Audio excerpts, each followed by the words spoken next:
You're right on time.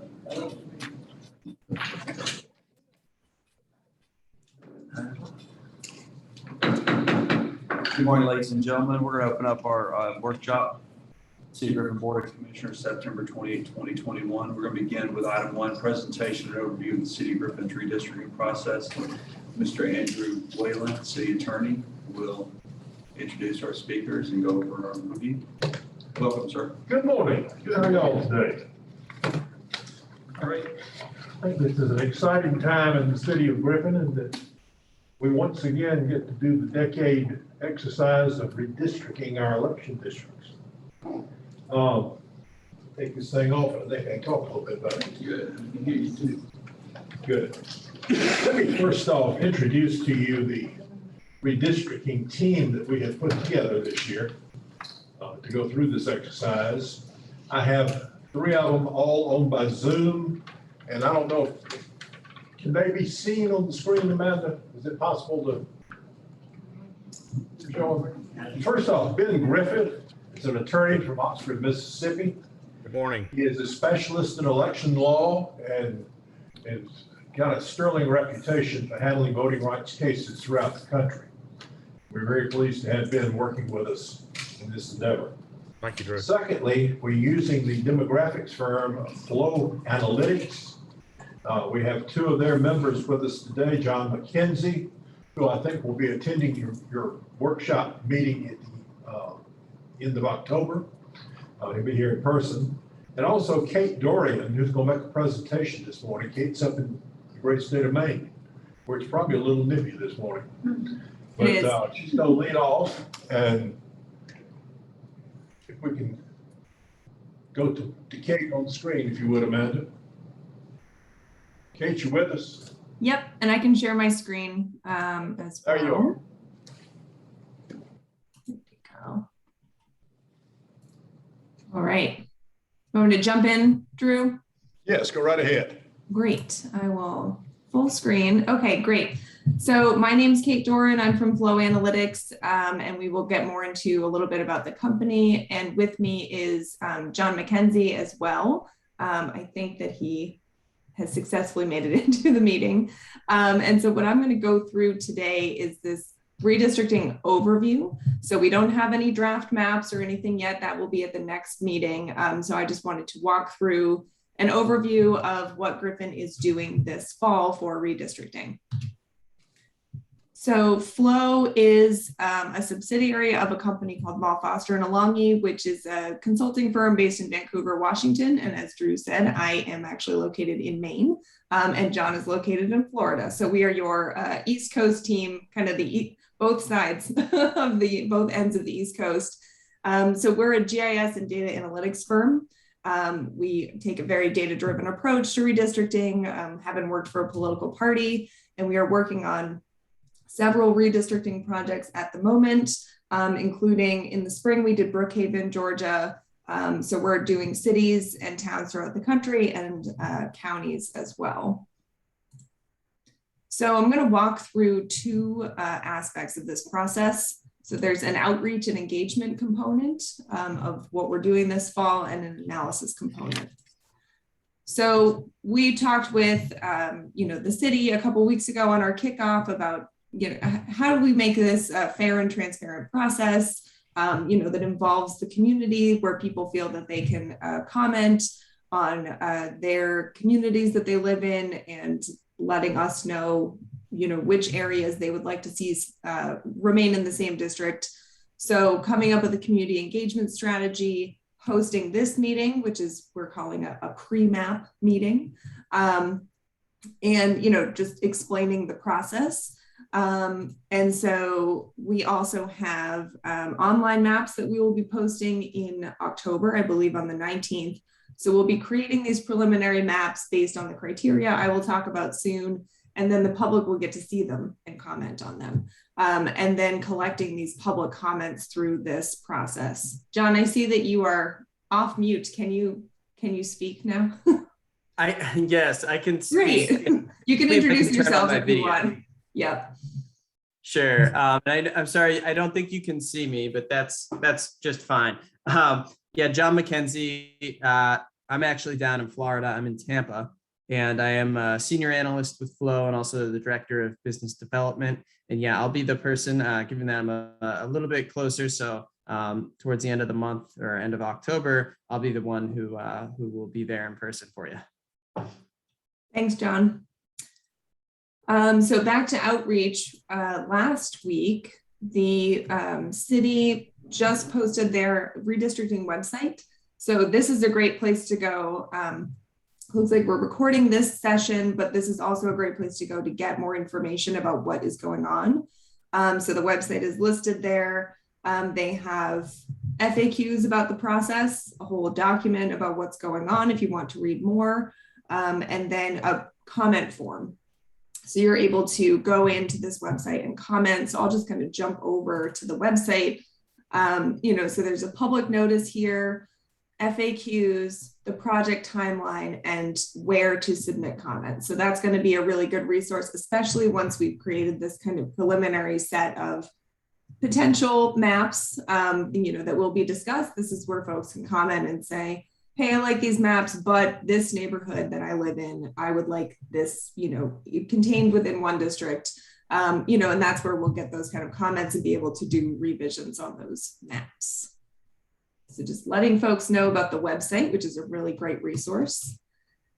And the project timeline, we're here on the 28th. So we've got our workshop right now. Commissioners will be discussing and adopting redistricting criteria this evening. And then we will post preliminary map options on the website on the 19th. So that will be a series of maps that will all fit the criteria that we were looking for, but there'll be kind of different options that folks can look at. And then the second public meeting that John was talking about attending would be on the 26th of October.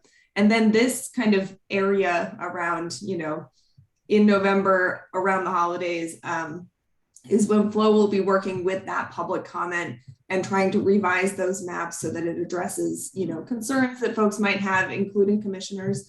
And then we will have this third public meeting in December with these kind of final maps. And then in January, there will be 2 consecutive meetings, which I believe is the law and has to happen. So it'll be 2 meetings to vote on those final maps. So that's an overview of the project timeline. All right, and then that's kind of the outreach, where the information is and the timeline. And then I will get into the analysis process. So the redistricting process, and I believe Drew will be talking more about this as well, but districts must be population balanced. So you can't have more people in one district because then they might be underrepresented than, fewer people in another district. So we're looking for population balance. The districts have to be contiguous, has to be done in compliance with all the local and state and federal laws. Vote favor or disfavor a protected class or political party.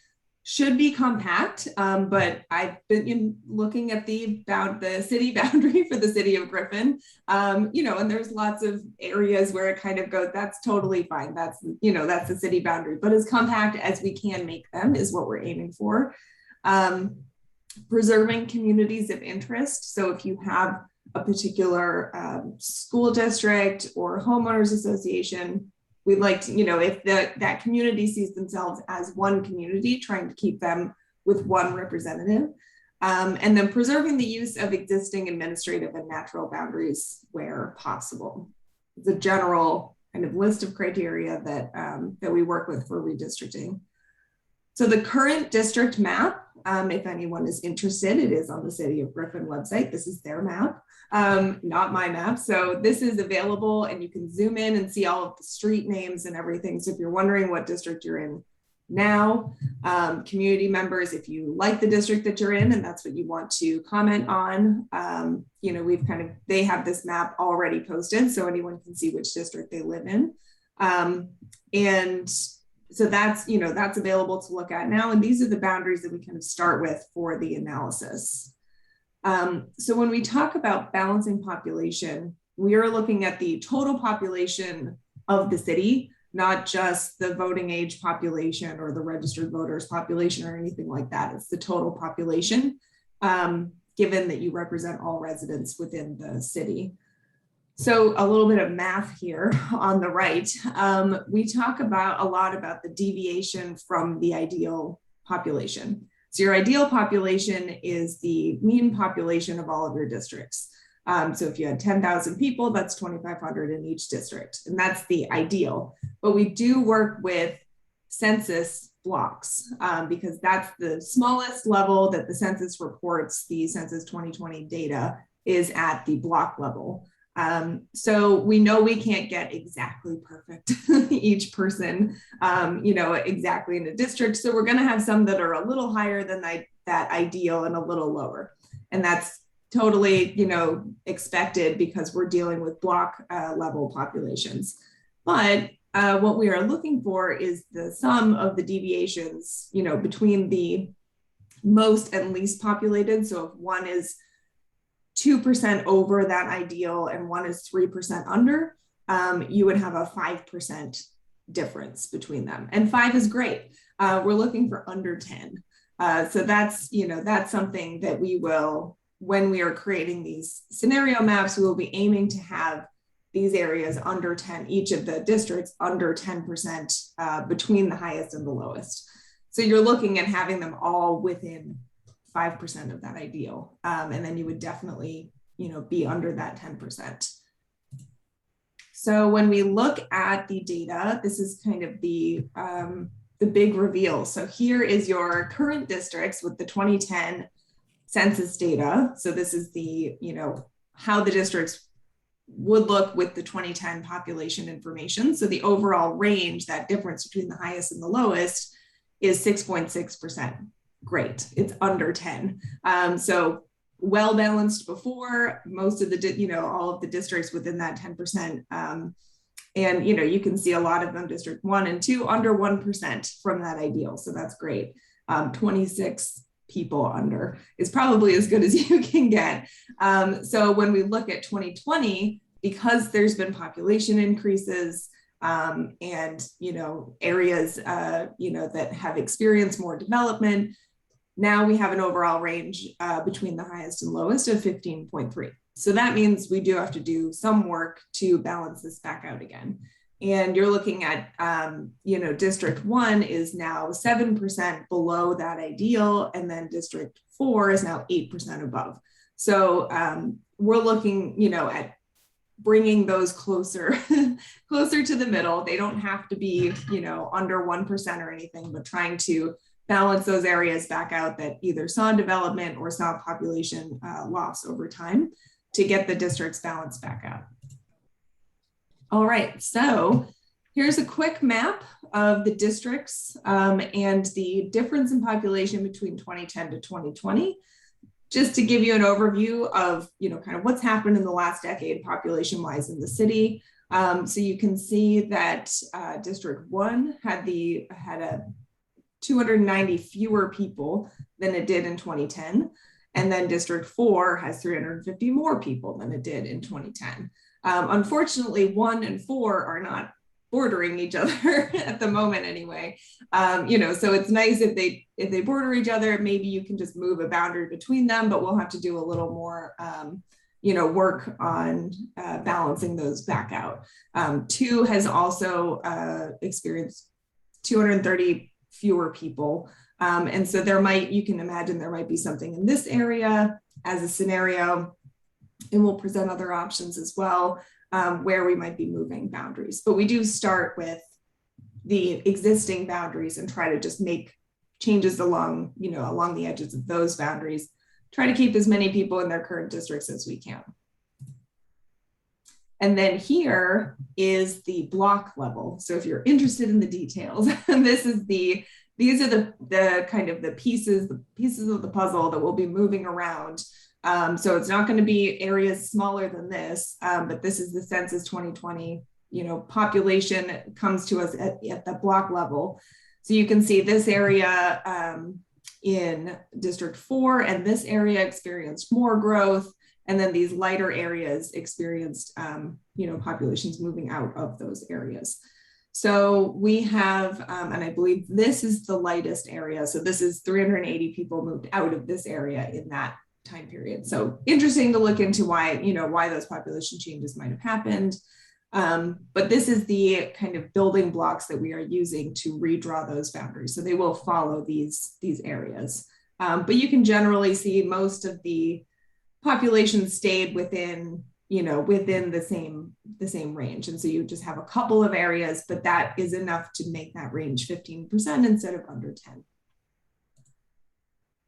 Okay, and then just something else that we look at, while we are doing this mapping and working on, choosing these boundaries and where to potentially draw these boundaries around communities of interest, we do make sure that we're not taking a minority group that might be in your city and splitting them into several different districts. So it's something that we do check for, and basically, as long as no one is setting out to hurt voters based on race and ethnicity and we're keeping communities of interest together, this will likely not happen, but it is something that we keep track of while we are, going through this process to make sure that there isn't a minority group whose vote is diluted by being split into several districts.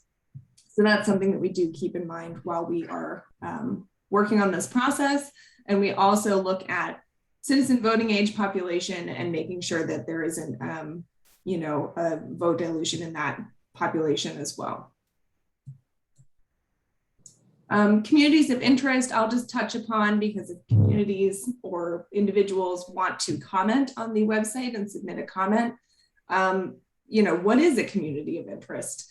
So it's a kind of a general term, but it's a population that shares common social and economic interests or common geography, social interaction. So it could be school districts, it could be your neighborhood, could be a homeowners association, could be a downtown, kind of business district or a downtown area. Any of those can be a community of interest. So we want to hear from, this is not something that we love GIS data. We have lots of data. We have, lots of information about where different areas are, but communities of interest is generally, what neighborhood you live in, and that what area you want to have maintained as, your community. And we don't have GIS data for that. So we need the community to participate and give us that information so that we know where those boundaries should be drawn. And then just contiguity, compactness, and existing natural boundaries. So contiguity means we can't take District 1 here and then a little piece over here to make it balanced. You have to keep everything together, which is how it is now. Compactness, trying not to make districts, kind of really long and thin, trying to keep them more together. And we have lots of different measures for compactness, so we can actually look at the different scenarios we present and present that information as well. This map, includes these communities of interest, but isn't as compact. And, the commissioners will be able to look at the difference between the maps and make those decisions. And then existing or natural boundaries, it can be a highway, it can be a river, any of that kind of stuff, just trying to, use existing boundaries and not grabbing a couple blocks on the side of a river, on the other side of a river and move them, to that district. So we look at those as well. All right, so the overall process, we have done our data collection piece. We are bringing the data into, we've kind of run this scenario to see how the data, how the population has changed and in what districts. So the next piece is going to be creating these scenarios and having that presentation at the end of October, getting community input, revising the maps based on that input and trying to get closer to an ideal map for your city. And then the commissioners will adopt that map in January. So just an overview of the timeline again, really focusing on October. Those preliminary options will be posted a week before the next meeting, so everyone gets a chance to look at them. And we will also post, the data, how many people are in each district in this scenario, how compact is it? And so that information will be available as well, along with the maps. And then, yeah, next step. So we would love community members, commissioners to look at these preliminary map scenarios and submit comments on the website. And then the public meeting will be us also presenting those maps, walking through them, making sure everyone understands them, and then having that time, that comment period time in November to collect more information and hopefully make a more ideal map for your city. And that is it for me. Thank you very much. Thank you, Kate. Amanda, if you can put up the next set of slides.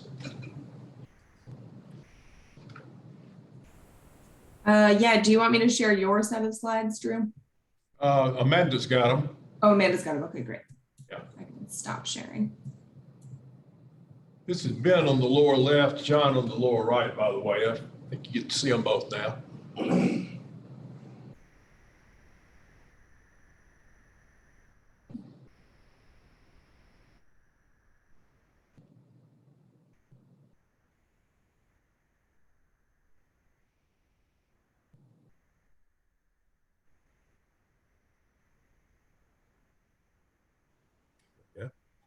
No, that's not it. That's not the slide.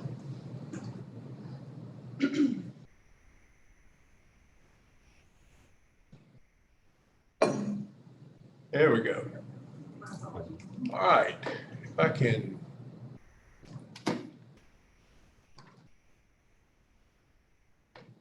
All right, that's where I want to be. I'm going to talk very briefly about the law that affects this process, why we're doing it. It's already basically told you that, but we're going to talk about it specifically here for just a moment. All right. Cities are unique in Georgia when it comes to redistricting. Counties, boards of education, of course, the state itself, as far as the House and Senate districts and congressional districts, all have to go through the General Assembly, which draws their maps for them. Cities are different in that we have a code section, a statute, at 3635 4.1, which says we can do it ourselves by what's called the home rule process.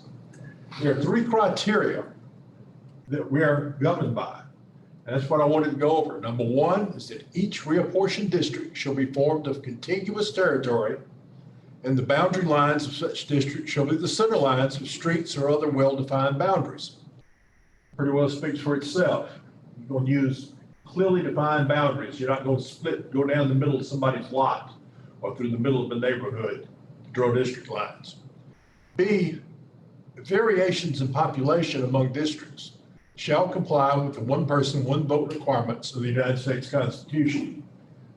Kate explained that very well. That means we're going to keep a deviation under 10% for net deviation. And C, the reapportionment shall be limited to adjusting the boundary lines of the existing districts only to the extent reasonably necessary to comply with the requirements of B above. Now, if I can move back 1 slide, I pulled this slide out of our 2011 redistricting process. It's one we put together. The colored or shaded areas are the new districts that were adopted in 2011. The heavy black lines show the districts that were adopted in 2001. And as you can see, we basically kept those districts intact by making only adjustments as the law required we do. So I think we were had a very good plan in 2011. If you look again at the numbers out here, we took our 2011 plan. Now, understand that between the time of its adoption and now, we've had annexations, which change those boundaries slightly all across the city. So the numbers don't match exactly to what we had when we analyzed it under the 2010 census. But basically, under the 2010 census to our current districts, we came out about 6.6% as far as deviation. But the 2020 census, which has just been released, and we just received it in August of this year, shows a change. First off, Griffin had a net loss in population. Over the last 10 years, we went down about 0.3% in total population. the makeup, the racial or demographic makeup of the city has changed.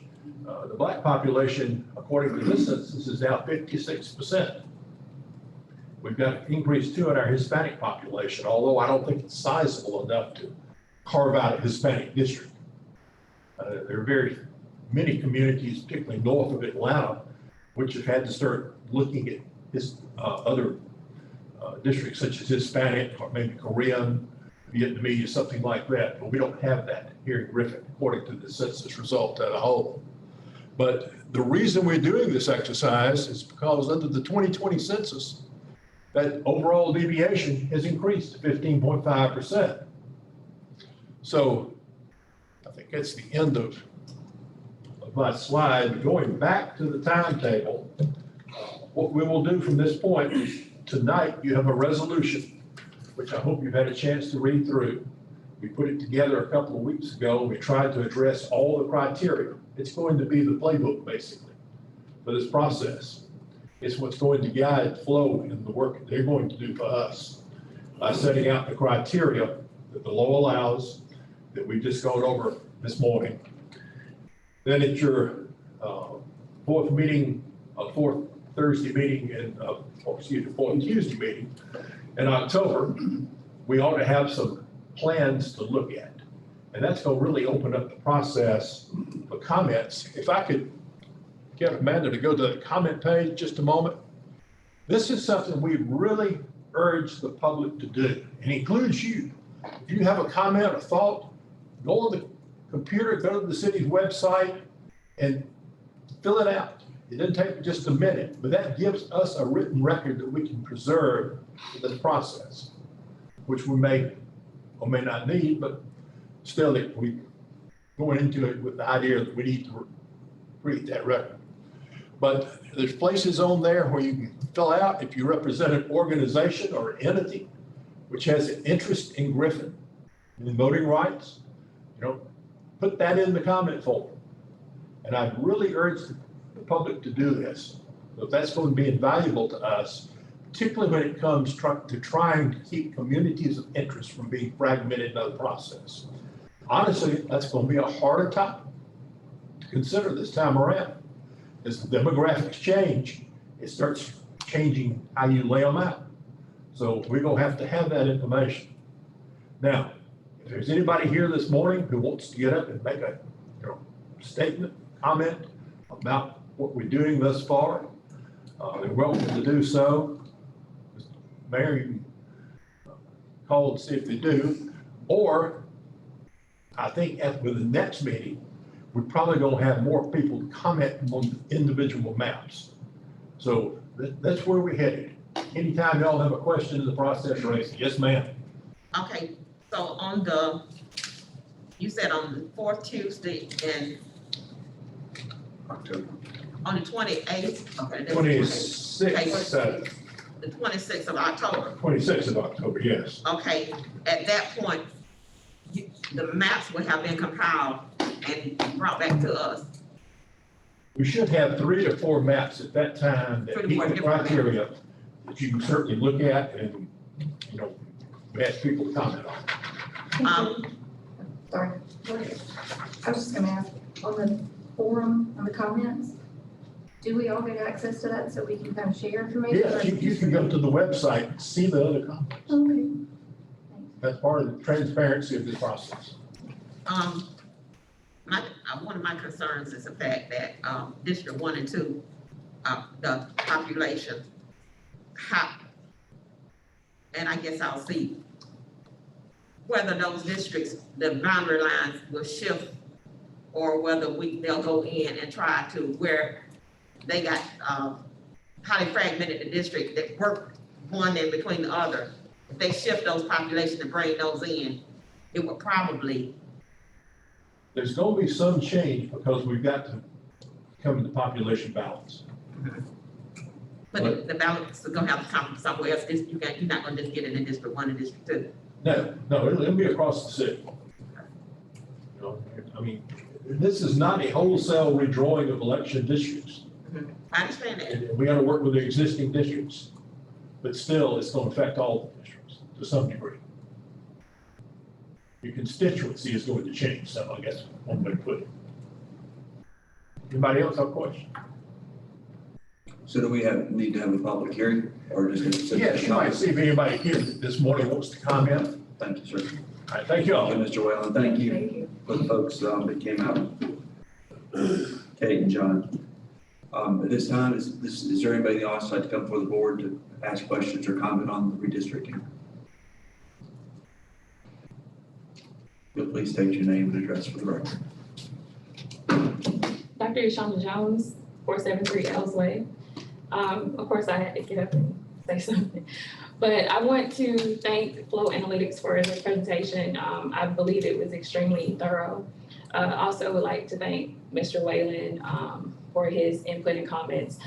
Just wanted to say, realizing that the census is now showing that the population of the city is 56% Black. I just want to make sure that none of those citizens become disenfranchised behind this redistricting process, and that everyone is allowed to participate with one vote, as they should.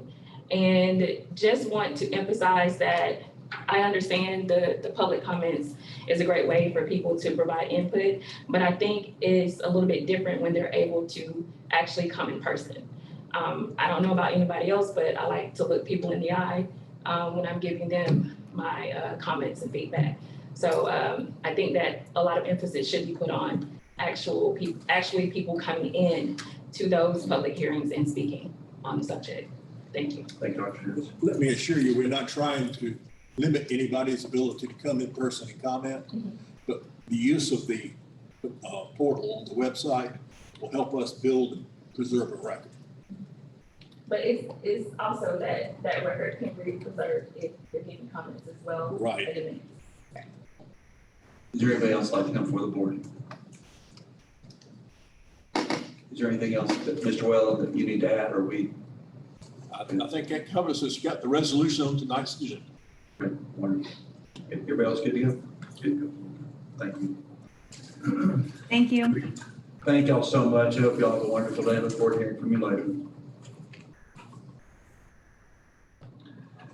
This time we have a presentation from the Citizens Diversity Inclusion Council. Dr. Shonda Jones will address.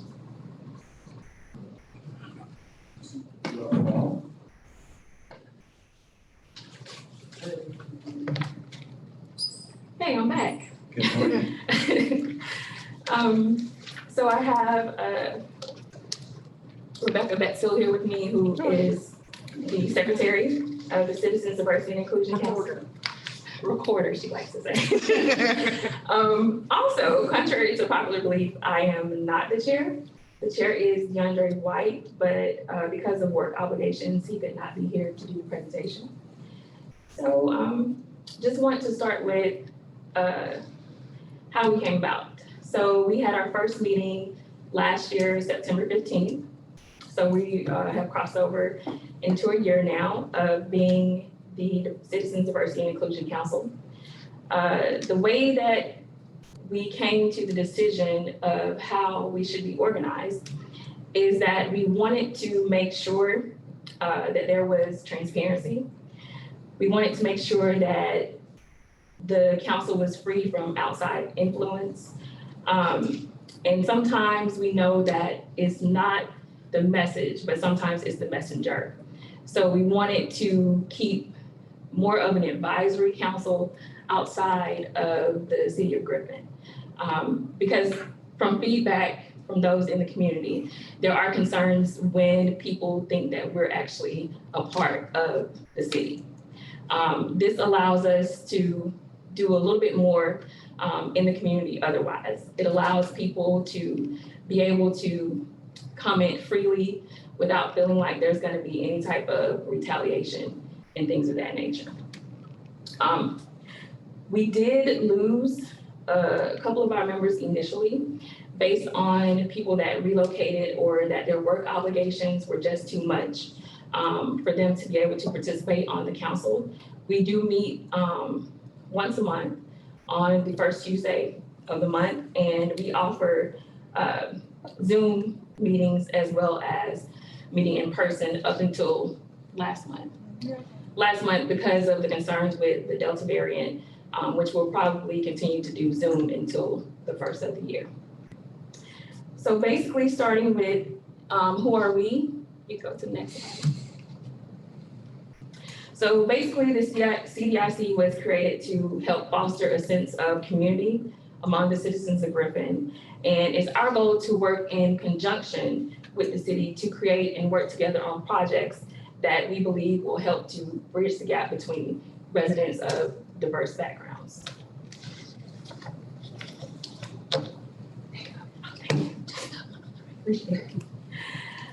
So we wanted to give residents a chance to come together and find common ground, basically to help with what we call the reconciliation process between races, genders, ages, and different socioeconomic statuses, et cetera. We know that we have community organizations that have already tried to work in that capacity, and that it's really been hard to cultivate those relationships. So we're hoping that we can provide a platform that will allow the city to break down the current communication barriers and allow residents to become educated about the experiences and perspectives of others.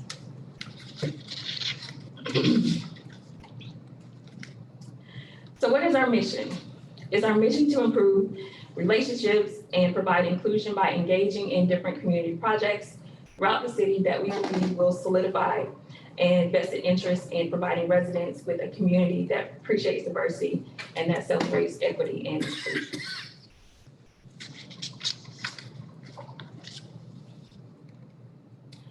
So just to give you a better idea of our overall mission, we're hoping to accomplish this particular purpose by meeting monthly to discuss perspectives on city government functions, obtaining data from city offices and other sources, analyzing that data and comparing to other cities of similar size,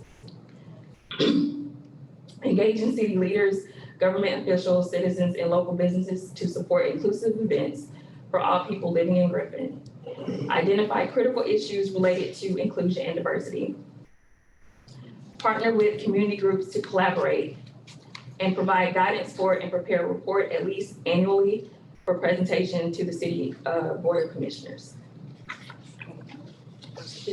It's off. Yeah.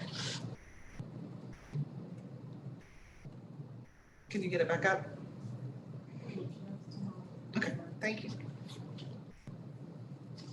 I can go on, everyone has a copy, so that's, okay.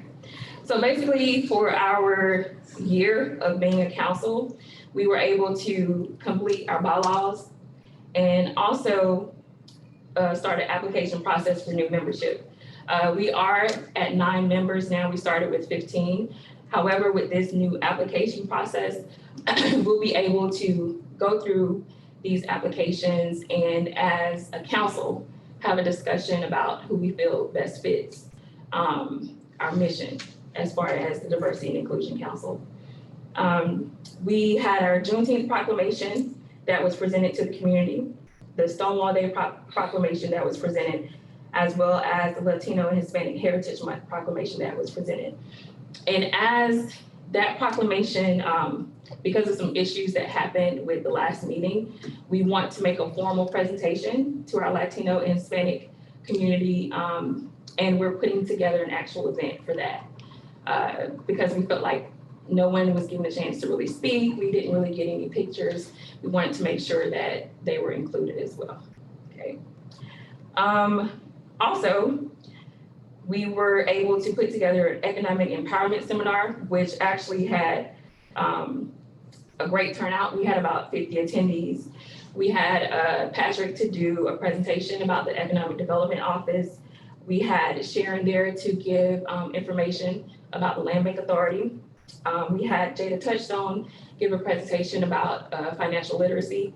And I did a presentation about certifications and what it takes to actually do business with local and state government. So we did have a really, really awesome turnout for the Economic Development Seminar. So the current projects that we're working on, we had the Historic Society come to us and ask about putting a plan together for the renaming of Camp Stevens. And in further discussion, we decided that we wanted to make this a more youth-centered project. And Katie Dozier, who is one of our former council members, actually created a curriculum that we wanted to present to the Board of Education to get the middle schoolers involved in the renaming of Camp Stevens, actually providing the history of Camp Stevens, which name they would choose going forward and why, actually providing a why for that, and then having a contest to select the winner for that. We're waiting to hear back from them about whether or not Historical Society. Yeah, not Board of Education. the Historical Society, whether or not they want to move forward with that particular project, but we do want to thank Katie for putting that curriculum together. Also, we had some of the commissioners speak about their concerns with the city pool being closed. We know that the county commission has already chosen where they want to have the aquatic center. However, it does leave a really huge void for what the youth can do here. Some of you who may be a little bit older than me or the same age probably remember walking to the city pool during the summer and being able to enjoy swimming and on those really hot days. There's no possible way we could do that with the aquatic center being in the middle of nowhere. So we were looking at some alternatives for that. We did have our Youth Advisory Council that is working on a presentation that they would like to present to you with some ideas about how they can go forward with that. We also have discussed a citizen diversity and inclusion survey, which is similar to what the edit team did with the staff, but with questions that are a little bit more different and community centered about citizen focused events and community conversations that we would like to have in the future. So we're working on that as well. So some of our 2022 goals, relationship building, submitting more inclusive proclamations. This means for celebrating Asian Americans in our community, women in our community, those who may have some disabilities and things of that nature. Promoting more visibility within the community and organizing more events for economic development and community conversations, as I previously stated. We are also looking at the possibility of doing a 501c3 or a 501c4 designation as well. So that's something that we'll also be discussing. So these are our council members currently now. As I stated, DeAndre White is the current chair. Rebecca is the recorder. I am currently the vice chair, and when we get those membership applications in, our next meeting is October 5th. Okay, next Tuesday. And we will also then decide who wants to function in the capacity in those leadership positions as well. So this is why I don't have it written in stone, because that is subject to change after our next meeting. Okay, any questions? Thank you for a wonderful presentation. Board members, any questions, comments? I have one at this point. I'm sure I'll have more at a later point. So am I to understand that you guys are completely independent of the city of Griffin at this point? Yes. Okay. Because I think there had been some prior concern and I've heard some community concern in presentations that it's been presented as the city of Griffin's community CDIC, because I don't, and I think this was the first time that I understood completely that you guys are a completely separate entity. So after I process that, then I think I'll have more questions, but I'll just reach out to you and go through all of that, but okay. Oh yeah, no, it's no problem. That's actually something Jessica and I discussed after she received our bylaws. She wanted to make sure that everyone understood that we were independent from the city. Okay, yeah. Commissioner Flower, just to comment on that, when we first started this, if you remember, it was sort of from our workshop back in July in Athens, we decided this might be something that we wanted to do. So the original members of this council did come from your nominations. Right. But at this point, because they have chosen to adopt bylaws that are very different than what we would have as an advisory board or a committee or anything like that, they are not a City of Griffin board anymore. If you all feel like we still need something in that regard, then we can certainly do that. But this committee is not that anymore. I'd like to make a comment about that as well.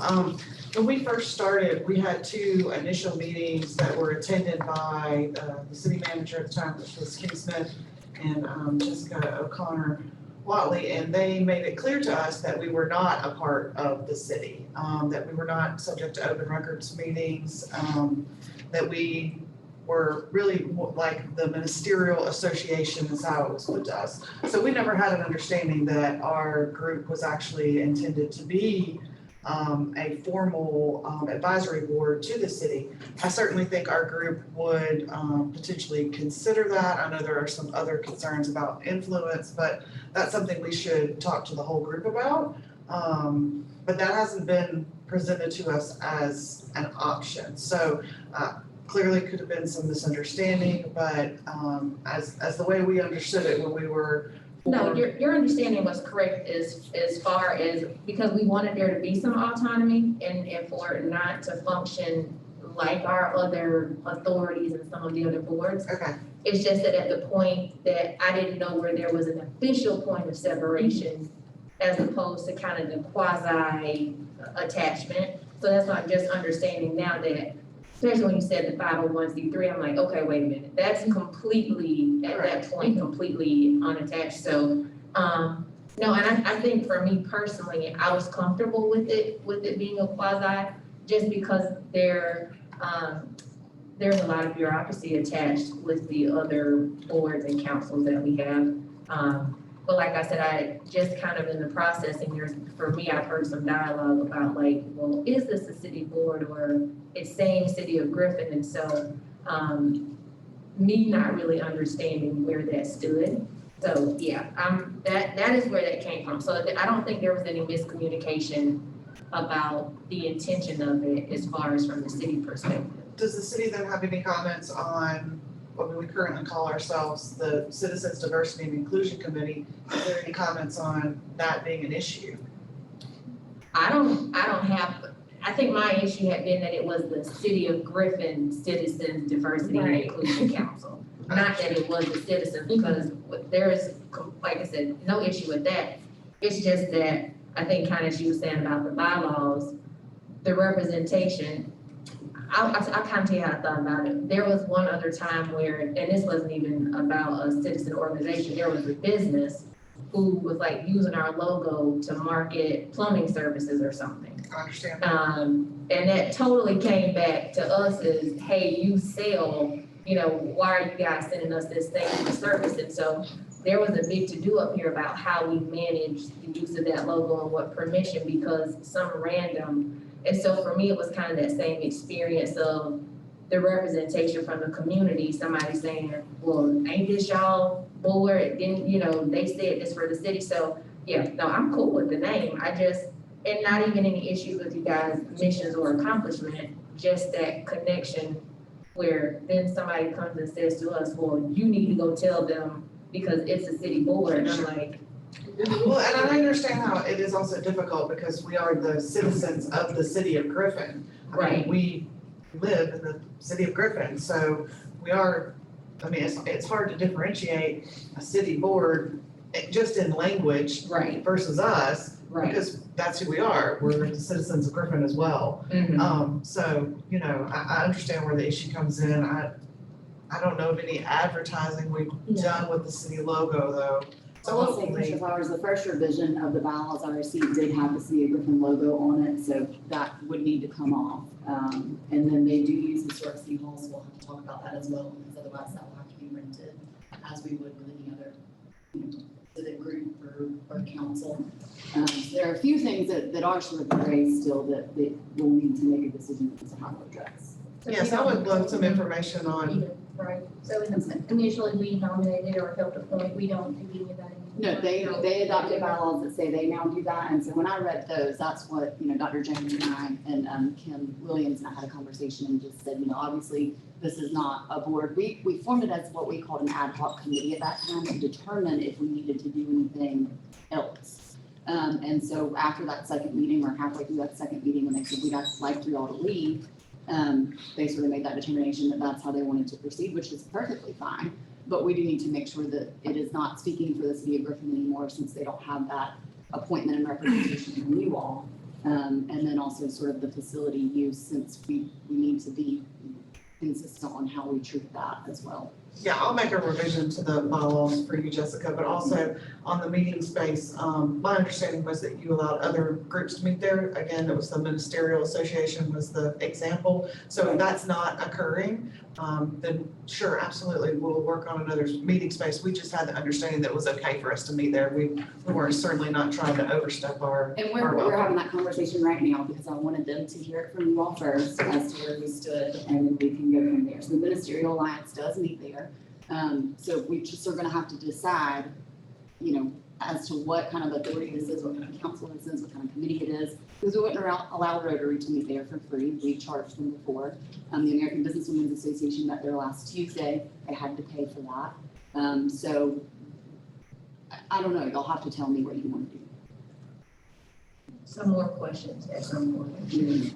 But I do appreciate the presentation. I think it's very ambitious goals, and I certainly hope that there is some accomplishment, especially the part about the visibility and connecting the communities. Very excited to see some tangible evidence of that happening. So all the encouragement to you guys. Thank you. Guys. Any other board members have any comments or anything? Mr. Connor, do you have any other comments you'd like to make? No, sir. As I've mentioned to y'all, we needed to make sure that this was sort of publicly presented, and then we needed to make some decisions after that as to how we want to move forward. So now that that's been done, I think we're now can make a good decision on what to do. Thank you, ladies, for y'all's presentation. Thank you. Thank you. Our goal is to be one Griffin and work together for the greater good of everybody. So we look forward to working with you and supporting you. Thank you. Thank you. Moving into the discussion of proposed potential new parade route. Talking about fun. What could be any fun? After our conversations a while back about different, perceptions of the current parade route, we made a decision to try something different. Newly promoted Captain Jones here is the brainchild behind our parade route. If it goes really well, he'll get all the credit, but if it doesn't, he'll get all the blame. So he's learning to be captain now. We talked about it briefly. It's hard to make everybody happy with with the parade route. We looked at all the options that we could think of, came up with a few ideas, and Captain Jones put together what I think is a workable proposal. So I assume that you all have a copy of the map, the proposed ordinance changes, things like that, but I'll let him address it and take it from here. So basically, I was looking at the downtown area, Solomon Street area, per Chief Yates. So what I come up with was beginning at 5th Street in Solomon, which you have city-owned green space there. So you have enough area there to kind of compensate for some of the traffic and higher volume vehicles in the parade. From 5th Street from Solomon to Broad Street, Slayton Avenue area, you can formulate all your procession there. From there, westbound Solomon Street on down to 10th Street, and you have city-owned parking space there around the 9th and Solomon area. And then you have a wider than normal roadway there in front of Dub Down to where, parades can start dissipating from there. It's a short parade route, but in the end, it lessens congestion in that area. You have SR 155 still impacted a little bit there at Hill Street. But it makes it a little bit easier for us to route, traffic around that parade procession. So in the end, less manpower being used and having to pay for, they kind of compensate for the intersections and stuff like that. The only thing it does impact is this will impact city government, county government, right along, this area of the route in between cities. And then you have courts that are in recession, Tuesdays for state court and Thursdays here at the city court. So that's about the best way to deal with it, is to put it here on Solomon. Taylor Street, nobody really wanted on Taylor Street again. And there's no real other avenue there to put it. So in my opinion, this is the best formulation of a route. Maybe I misunderstood. You say to start it at Fifth and go west? Yes, ma'am. Okay, I have a question. So on Solomon Street, are we going to block off both sides of both directions of traffic? Because of I'm just wondering because of the median. So how do what side of so we're just gonna use the driving side of the median and then the other side will also be blocked off? Yes, ma'am. Okay. Yeah, due to the new construction downtown and the tight tolerances there, I mean, you have your large, floats and stuff like that. So turning radiuses and stuff like that are really tight in those areas. So by the best way to do it is just to go straight from Fifth to 10th and then disband from there. And then, go ahead. How are we gonna deal with the vehicles parked in Dangle, the 45-3 parking spaces? Are we going to clear everything out? That's another difficult situation right there too. And putting it on Solomon Street, that's one of the factors there. You're gonna have traffic or parked vehicles impacted. And quite a few things there impacted. So Let me help you out a second, Brad. We did think about that some, and we thought that prior to the parade, we could get some public education out and try to at least get some voluntary compliance to keep those spaces open. And if that didn't work, we always have the option of blocking them off.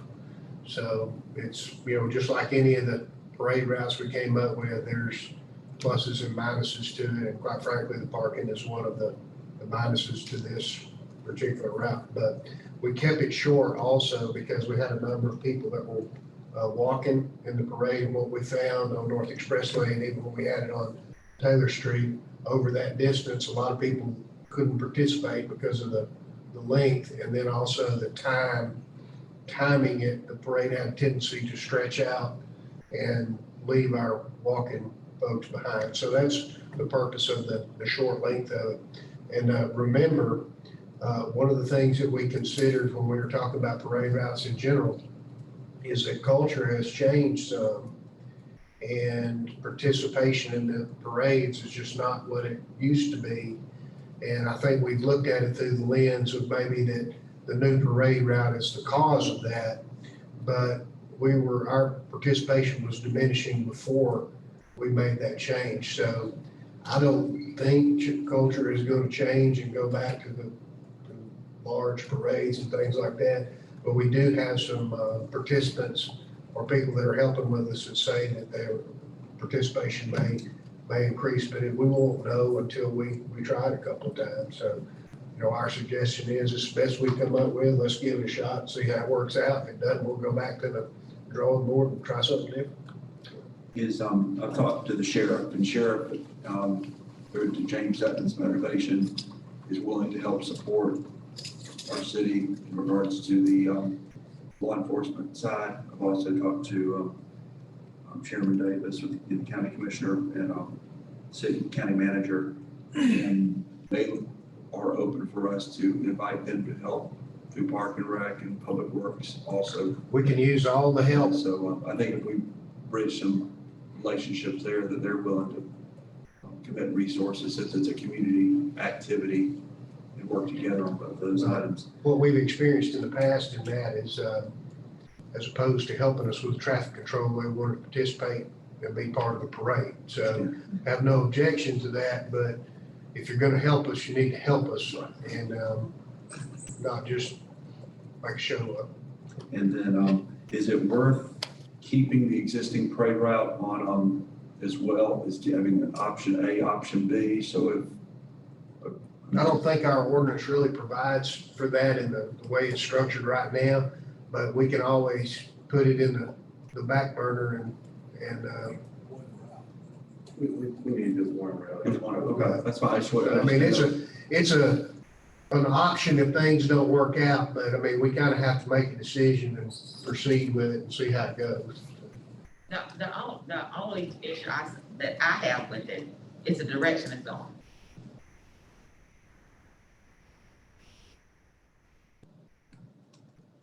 Well, y'all know I wanted to keep the one on North Expressway, so, just because I thought that was more user friendly, so I'm very appreciative of the work and effort that you guys are putting in, but It's definitely easier for us operationally, but it is significantly less traditional in the optics. absolutely. And I think for me, with this new route, and this is certainly no slight to anyone's efforts, it just feels a little weird with the fact that the median would be in the middle of the road.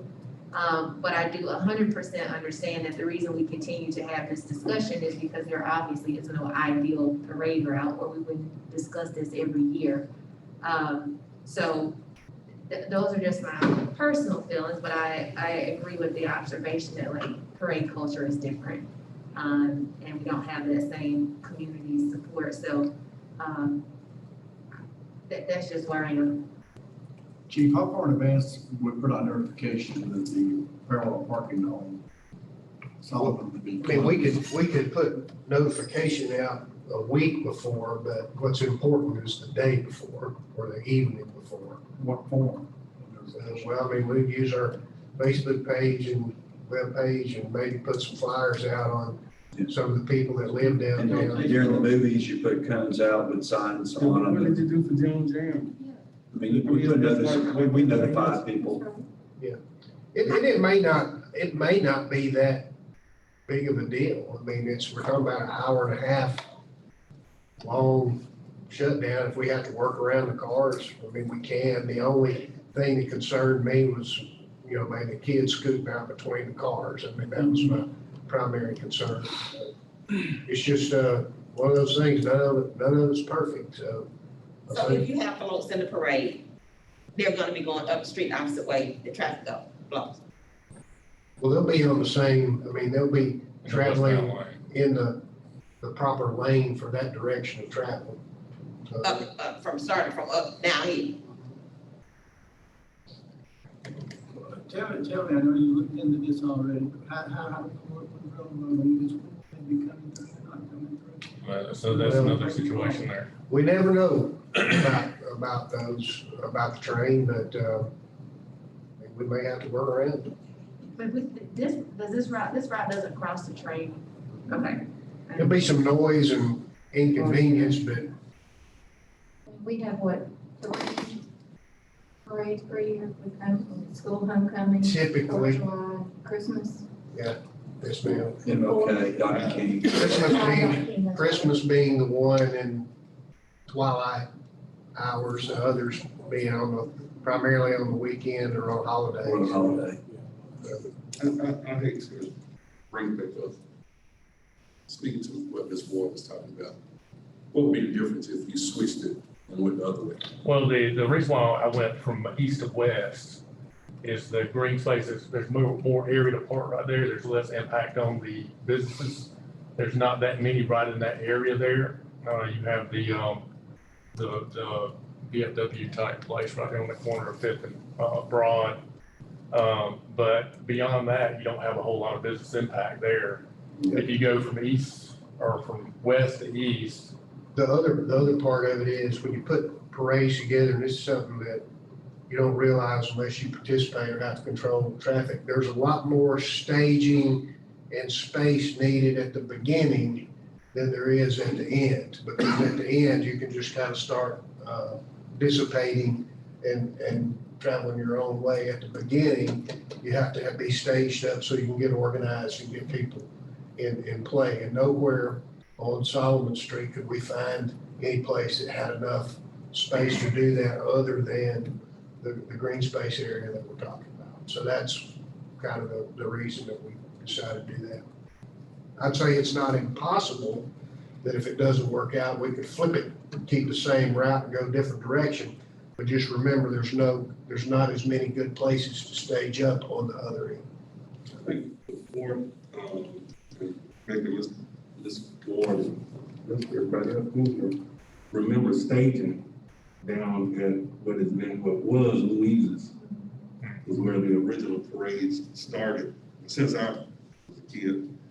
And, there's a lot more room down there. right, and that's where we started then, way back then. Now, the last good parade route we staged either Food Depot or out as far down as the Home Depot and where the Waffle House is now. It was a nice area to stay, but we can't use that area anymore. Well, the other thing about it depends on what our participation is. Right. If it's low, which I expect it's going to be in the future unless something changes significantly, switching and going the opposite direction will be a lot easier than if it's large. But we're just not going to know till we do it a couple of times. You also have, the city purchased a lot on 12th Street across from Second Baptist parking lot. We've got land, you've got the Second Baptist parking lot you could possibly use. A lot of those. And then there's, Yeah, if y'all want us to, we can take another. and then there's, St. George's Court has their parking lot behind, the food, soup kitchen. So We can, possibly going that direction. we can take another look at that end of it and have two options for you if you want, and bring it back to Maybe you. y'all want go west to east versus east to west. There are some other, weekends you've got some bank parking lots. Let us go down there and look again and see what we have available.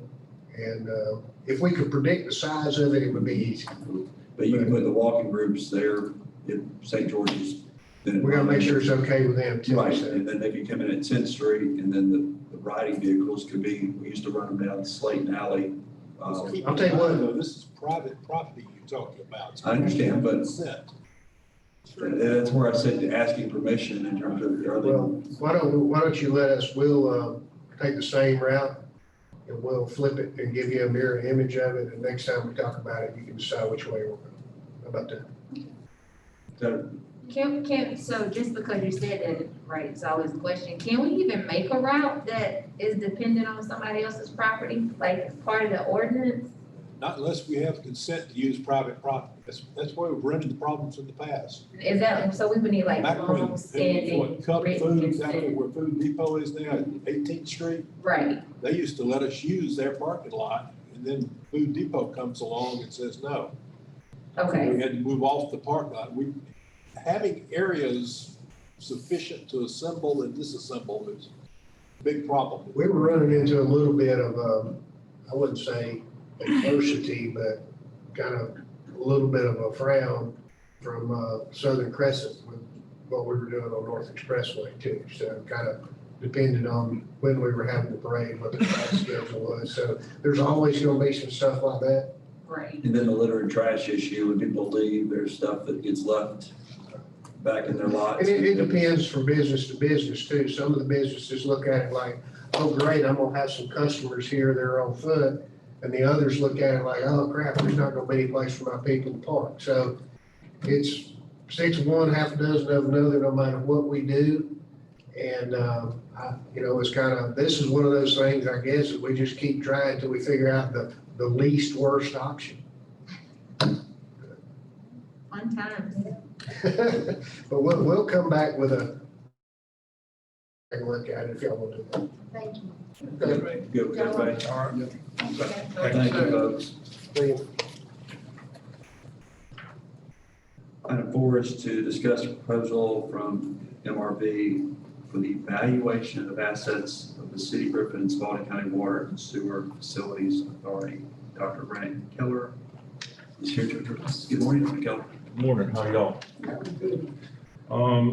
As you know, as part of the contract, we had to have a joint committee, and the committee started meeting in June of 21.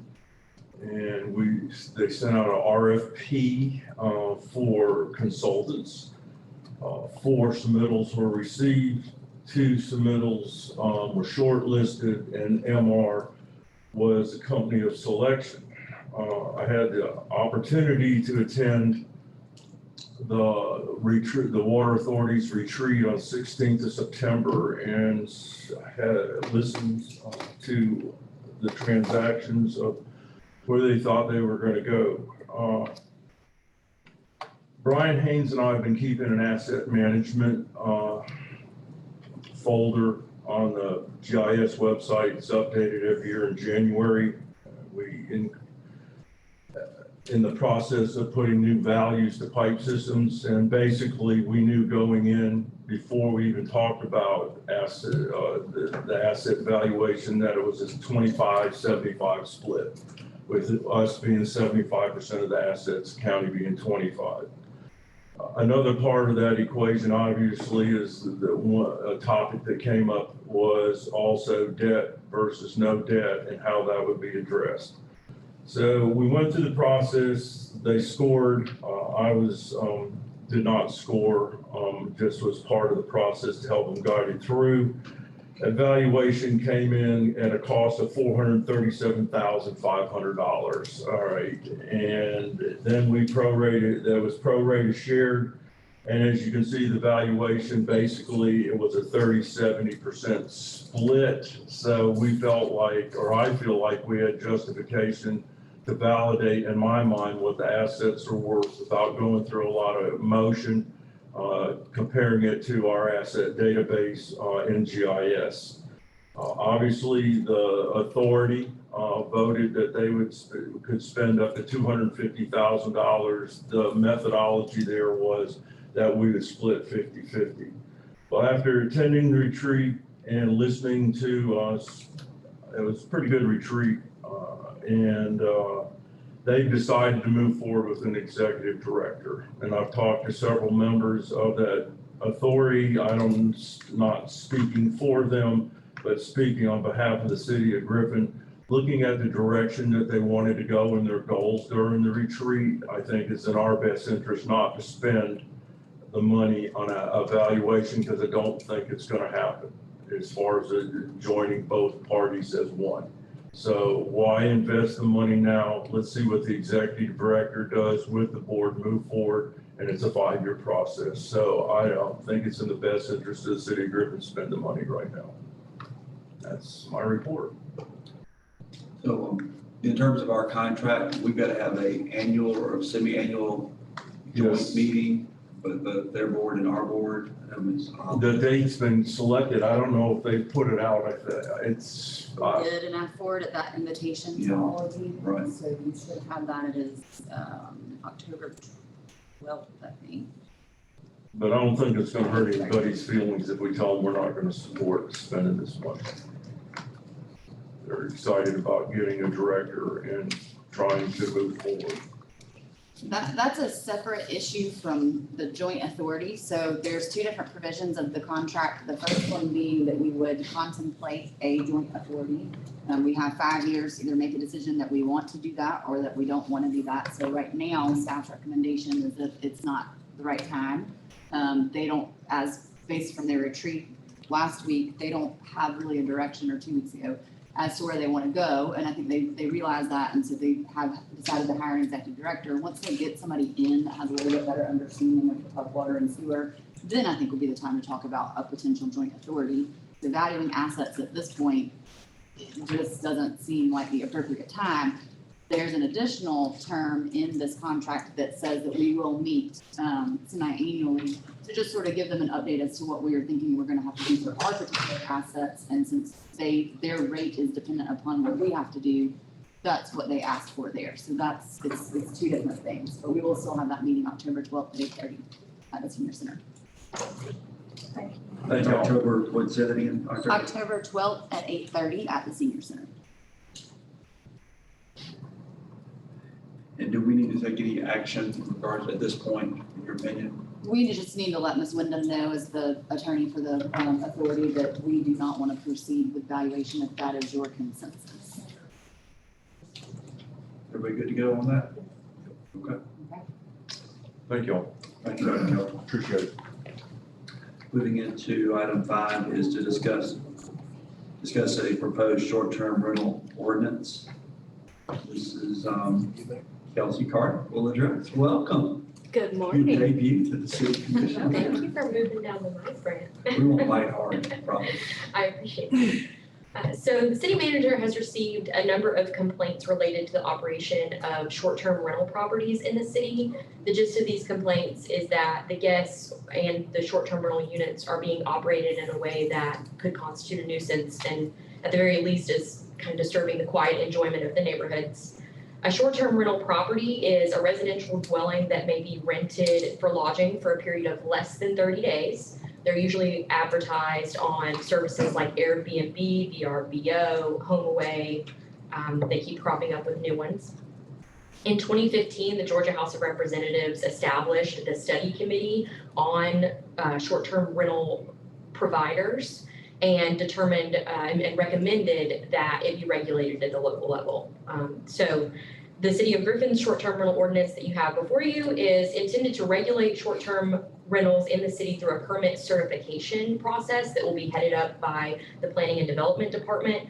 The goal is to mitigate the impact of the short-term rentals by, among other things, establishing a short-term rental agent that will be identified by the owner of the property. That agent will be required to be available 24 hours a day and respond within 2 hours of notice from the city of any issues related to the use or operation of the short-term rental unit.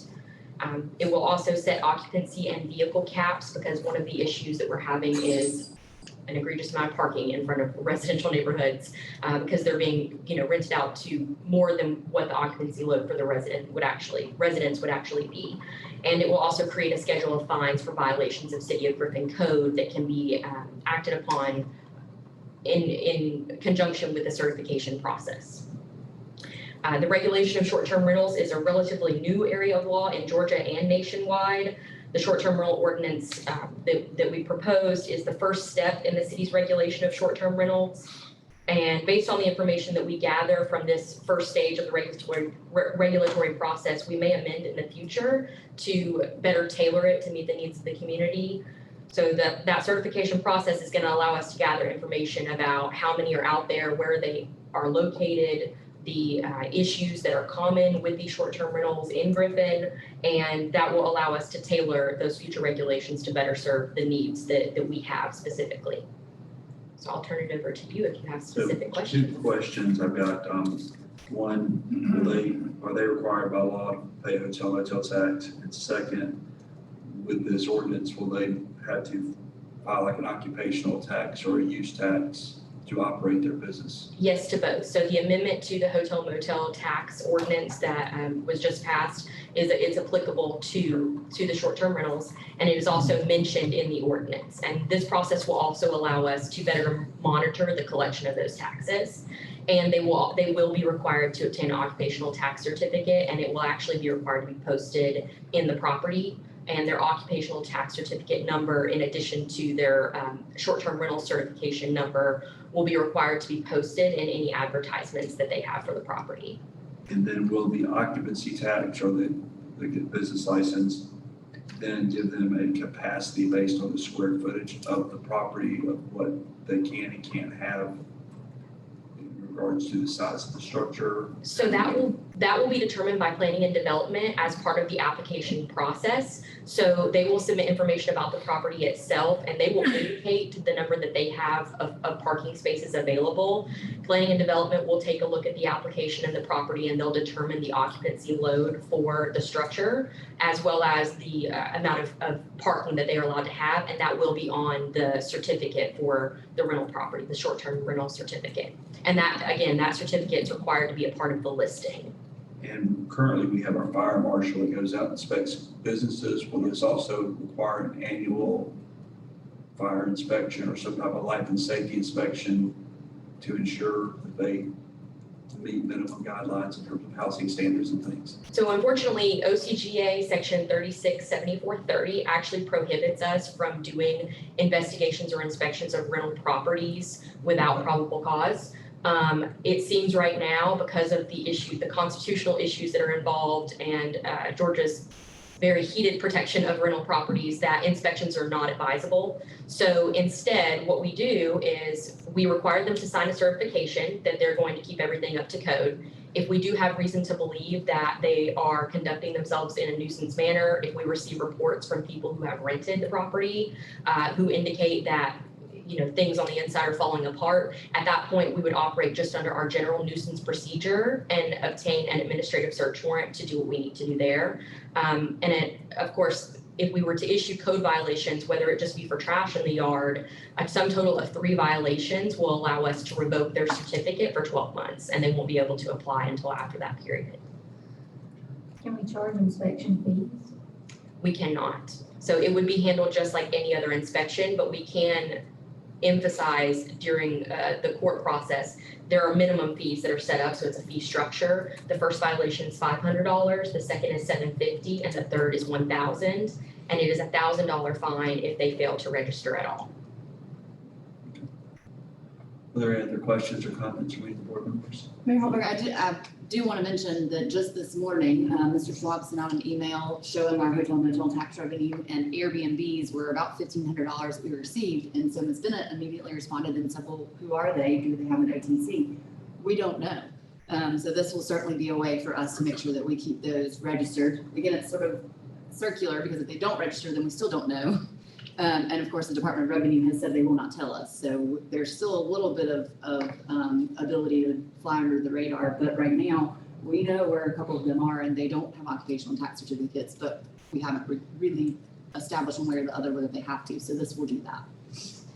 And to kind of go off of that, we will be able to utilize all the public services online to be able to identify where the properties are and notify the owners that this is going on. Here's your opportunity to register. And at that point, I believe early monitoring and then just providing people who are operating legally as a short-term rental in the city. I'm hoping that both the competing Airbnbs, hotels, motels, inns, and citizens in general will come forward with complaints so that we can find the people who are operating outside of this ordinance. We may have to look back too at the occupation tax law. There was a big issue when that law was first passed between active property management firms being a business and somebody just owning some rental properties. Right. So the rental property owner is basically exempt from paying the tax. But if somebody's got a short-term rental that they intend to only rent out for 30 days, I think that's an active property management. That seems to be the take that the state has, that seems to be the Right. recommendation the state has made as well. It's fallen. So Yes, yes. there's still a little bit of issue there. The other thing is that I think there's still a bill pending. It was held over from last session of the General Assembly where the state can come in and regulate this, which that bill was not favorable to local government regulation and more pro-property owner. And it was drafted. And I'll be very honest about that. That bill is not just not favorable. In my opinion, it doesn't regulate the short-term rentals. It just prohibits us from doing it. And I think that the basis for it is that OCGA 367430. We are very much heavily protecting rental property in Georgia. And I think that some people in the state, the State General Assembly have said that they can't determine a distinction between the two. But there does seem to be, in light of Savannah, Blue Ridge, City of Atlanta having such a wide variety of people coming in for Airbnbs, I am hopeful that based on all of those things, all of the stakeholders that are involved here will actually come forward to kind of prevent something like that from proceeding. I do know that Savannah was the first city that actually adopted an ordinance, a short-term rental ordinance in 2014, and they actually partner with shareholders like Airbnb to say, how can we better do this? Unfortunately, Airbnb has a similar policy to Department of Revenue where if they collect tax, they're not going to tell us who they collected it from. So we have to create our own monitoring. And right now, all we have is that 2015 recommendation from the House Study Committee that says we should regulate at the local level. Any other questions or comments? Let me just say, Yes, sir. Kelsey's done an outstanding job taking this issue on and working up this ordinance. I'm very pleased with what I've seen. That's a big compliment. You should let you get this big. Ms. Carter, wonderful. Thank you so much. Thank Can't wait. Your next great story is gonna be about goats, right? I'm working on that. Did you see the video from Buckhead about the goats getting loose? Yes. Yeah.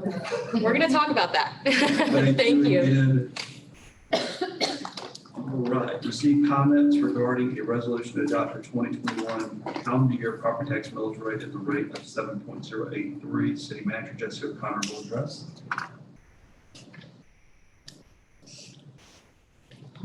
First, let me just say thank you to Mr. Schwab for handling this for me last time since I was out of town. I was able to watch the meeting that day and it seemed like everything went okay, so I'm not going to bore you too much, and I think what we'll actually do is just sort of skip to the end so we can see exactly what we need to say at this point. Our collections are suffering. They have suffered for several years now in that they dropped from about 98% 10 years ago to about 92, 93% now. We have budgeted for $4.140 million in property tax. In order to receive that, we have to keep the millage rate as it is. So we are not recommending that we take the rollback rate, which is 6.844. Our current millage rate is 7.083. So again, the legislature makes us say that this is a tax increase. However, what it does is keep our taxes exactly the same, our revenue the same. So we are suggesting that we keep that current millage rate at 7.083 because at 90% collections, we will just barely make budget. So if there are any questions or if anybody's wanting to comment, please let me know. This isn't a public hearing at this time? No. Okay. Any questions? Oh, yes, I'm sorry. It is a public hearing at this time. Okay, I didn't say public. It's the received comments. We just, Okay. in a workshop, we don't have a Gotcha. section to have public hearing. So, so basically on a $250,000 home, you're not getting a $23 credit or a reduction in your property tax if your assessment did not change, just to give folks some perspective of what that means. So, the board members have any comments or questions? No, sir. So is there anybody in the audience who'd like to make a comment or statement in regards to the adoption of the millage rate? And that's going to be this evening. Yes, sir. We'll have another public hearing this evening and then we will have the adoption. Going once, twice? All right, thank you so much. Last item tonight is this morning is consider executive session pursuant to OCG 501421 for the purpose of conducting and meeting with the legal counsel pertaining to pending potential litigation, settlement claims, administrative proceedings, or other judicial actions brought or to be brought by or against the agency or legal officer or employee, or in which the agency or legal officer or employee may be directly involved and pursuant to OCGA 50443B, 1B, for the purpose of authorizing negotiations to purchase, dispose of, and use this property. Do a motion to go into closed session. Mrs. Murray with a motion, second. Second. Ms. Flowers, all in favor, please rise and join us. Thank you. Did you have the sound recording there, please?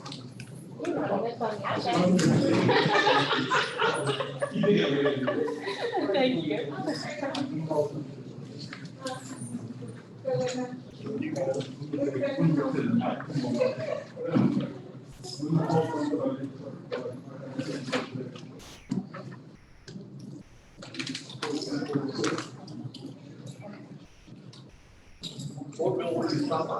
Yeah, he said to stop by.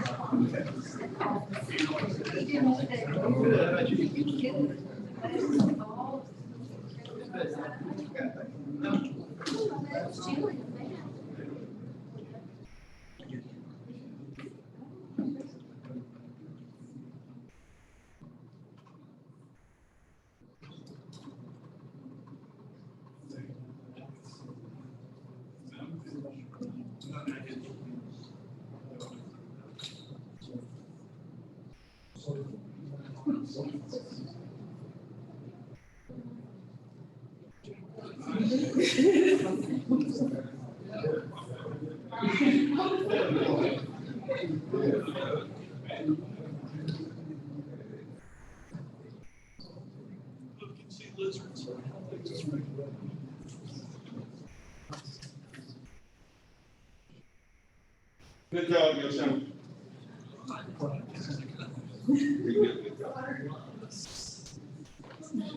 job, your son. Good job. Will we see you tonight? Yeah, I'll be here tonight. Okay.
To cut a payroll for everybody, all the certified officers.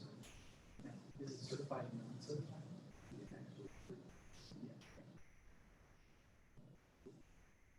Okay, so that's, well, that's wrong.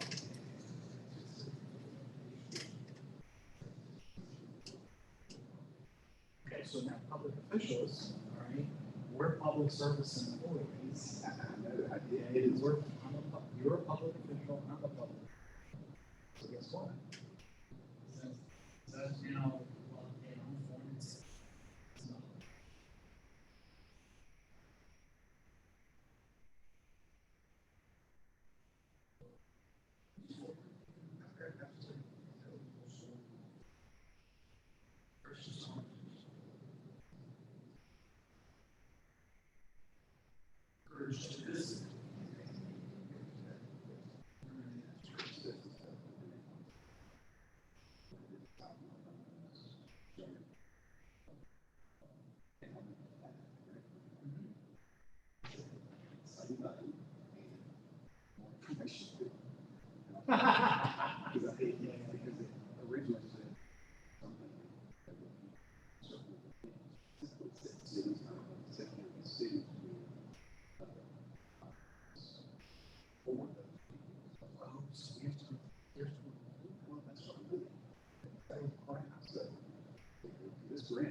That's just forward it to me.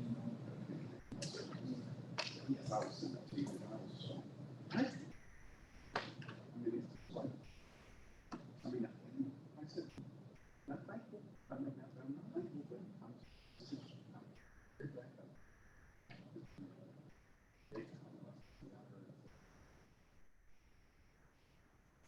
The way I read it, this is great. This is true, like you said. I'm gonna have to go this over my heart, over yeah, code enforcement. Well, that was my next question. I'd like to talk about. I mean, is code enforcement their public safety? Yes, respond to their side. So that's the way I see it. Of course, sure, they on how that works. Well, about code enforcement, code enforcement is public safety. Well, it depends. One of our officers mainly can't separate him. Okay, what about the non-certified, like the Diane? Question. If she works for public safety, or she's not. I'm just using it. And I agree. I mean, I'm sort of the same place. So what about your fire? I don't know. Is she qualified? That's a great question. She works for the fire department? I already put her not in the category, but I don't know. Just opinion that next, whatever it's about. I would say it won't be nearly as much as it's other things. I don't know. It might be this. The only thing I spent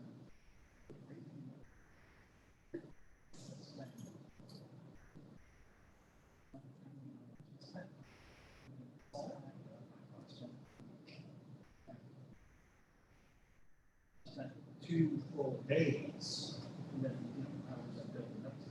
So I spent 2 full days and calculated. Finally got it done.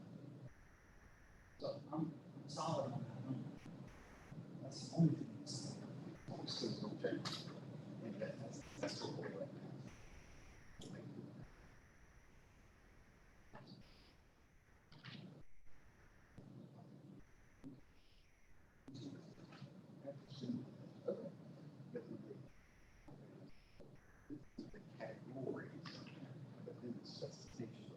See, that won't got your hands. Yeah, I'm like, I don't like that.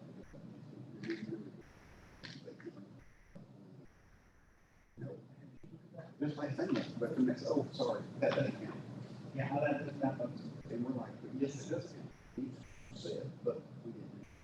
That's what I said, and I'm like, that's what I'm afraid of. We're gonna get caught in that area.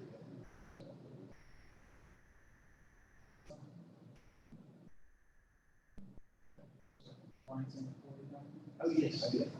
Yeah, and I was like, all of this amount, I would say some of the stuff we did, we do a lot of this stuff we did.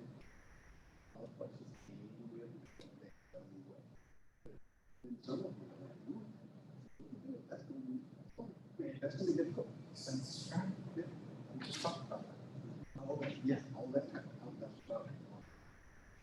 It's, so we're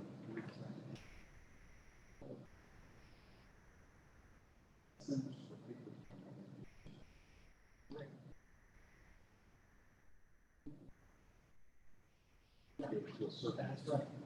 Economic class. And I'm like, okay, so you shoot that.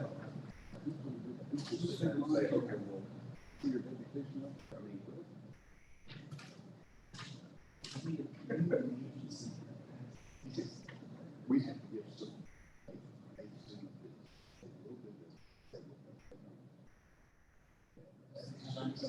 You know, the people who collect data like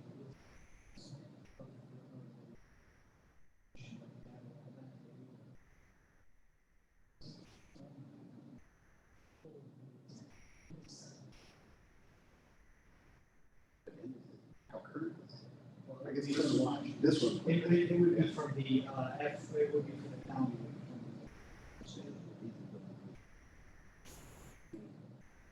And started to use a list of data set, projections, but then definitely so much, I mean, we were pretty rock solid and very little worse.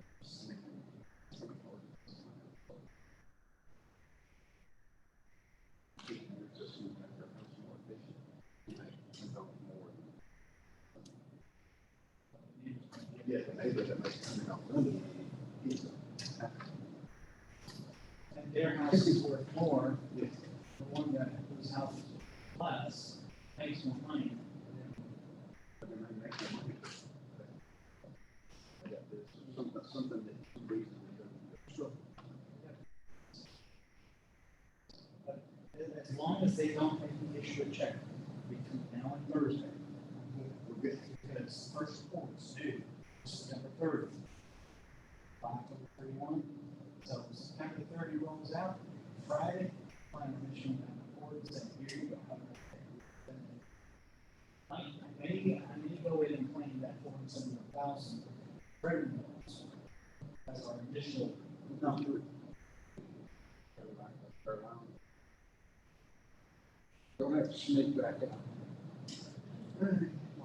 Thanks so much, glad they covered it. I'm shocked they got that. A little bit.